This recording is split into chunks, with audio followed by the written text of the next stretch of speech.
చాలా మంది బరువు తగ్గడం కోసం తిండి తినడం అనేది మానేస్తూ ఉంటారు. కానీ బరువు తగ్గాలంటే తిండి తినడం మానేయాల్సిన అవసరమే లేదన్న విషయాన్ని మనం గ్రహించాల్సిన అవసరం అయితే ఉంది. రెగ్యులర్ గా తినేటువంటి ఆహారాన్ని తింటూనే బరువు తగ్గడం ఎలా అన్నది ఇప్పుడు చూద్దాం.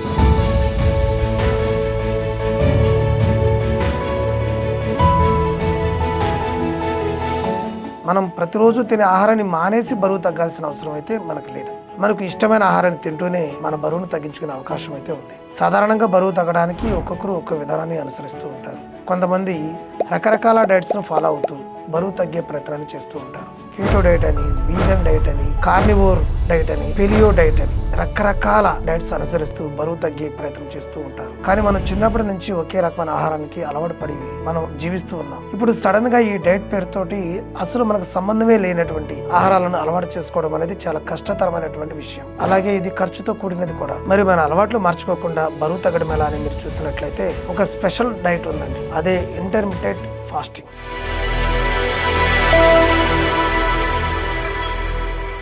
ఇంటర్మిటెంట్ ఫాస్టింగ్ అంటే ఏమిటన్నది మనం చూసినట్లయితే ఒక రోజులో ప్రత్యేకంగా ఆహారం తినడానికి ఒక సమయాన్ని కేటాయించుకొని మిగతా సమయం అంతా ఉపవాసం ఉండడాన్ని ఈ ఇంటర్మిటెంట్ ఫాస్టింగ్ అని అంటున్నాం. మనం సింపుల్ గా చెప్పాలంటే ఒక రోజుకి 24 గంటలు ఉంటే అందులో 12 నుంచి 18 గంటల పాటు ఏమీ తినకుండా ఉంటూ మిగతా సమయంలో మాత్రమే ఫుడ్ తీసుకోవడానికి ప్లాన్ చేసుకోవడాన్ని ఈ ఇంటర్మిటెంట్ ఫాస్టింగ్ అంటూ ఉంటాం.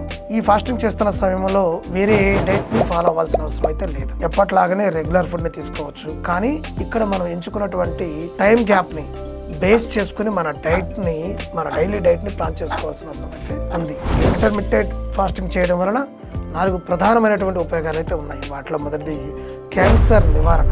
ఈ ఫాస్టింగ్ చేయడం వలన క్యాన్సర్ ప్రమాదాన్ని పెంచడంలో కీలక పాత్రను పోషించేటటువంటి ఇన్సులిన్ గ్రోత్ ఫ్యాక్టర్ 1 అనే హార్మోన్ తగ్గే అవకాశం అయితే ఉంటుంది. అందువల్ల క్యాన్సర్ ప్రమాదాన్ని మనం చాలా వరకు తగ్గించుకునే అవకాశం అయితే ఉన్నట్లే. ఇక రెండవది హెల్దీ వెయిట్ లాస్. ఈ ఫాస్టింగ్ ప్రక్రియలో ఆరోగ్యకరంగా బరువు తగ్గడం అనేది జరుగుతూ ఉంటుంది. అందుకే ఊబకాయం ఉన్న వారికి ఇది ఒక మంచి ఆప్షన్ అని మనం చెప్పుకోవచ్చు. అలాగే మూడవది క్వాలిటీ ఆఫ్ లైఫ్ పెరిగే అవకాశం అయితే ఉంటుంది. అలాగే యాంటీ ఏజింగ్ విషయంలో కూడా ఈ ఫాస్టింగ్ బాగా సహాయపడుతూ ఉంటుంది అనమాట. ఈ ఫాస్టింగ్ చేసేటప్పుడు మన శరీరం తనను తాను రిపేర్ చేసుకోవడం వలన ఆరోగ్యం ఎప్పటికప్పుడు రీబూట్ అవుతూ ఉంటుంది. చివరగా 4వది మెంటల్ క్లారిటీ. అంటే జ్ఞాపక శక్తి విషయంలో కూడా ఈ ఫాస్టింగ్ అద్భుతంగా సహాయపడుతూ ఉంటుందన్నమాట. ఈ ఫాస్టింగ్ చేయడం వలన మెదడులోని న్యూరాన్స్ గ్రోత్ ను పెంచగల BDNF అనే ప్రోటీన్ ఉత్పత్తి పెరిగే అవకాశం అయితే ఉంది. అందువల్ల మైండ్ బాగా యాక్టివ్ గా ఉంటూనే మరింత అలర్ట్ గా పనిచేసే ఛాన్స్ అయితే ఉంటుంది. ఈ 4 ఉపయోగాలతో పాటు బాడీలో ఆక్సీకరణ ఒత్తిడి తగ్గడం, అలాగే ఇన్ఫ్లమేషన్ తగ్గడం వంటి మరెన్నో ఆరోగ్యకరమైన ప్రయోజనాలు అయితే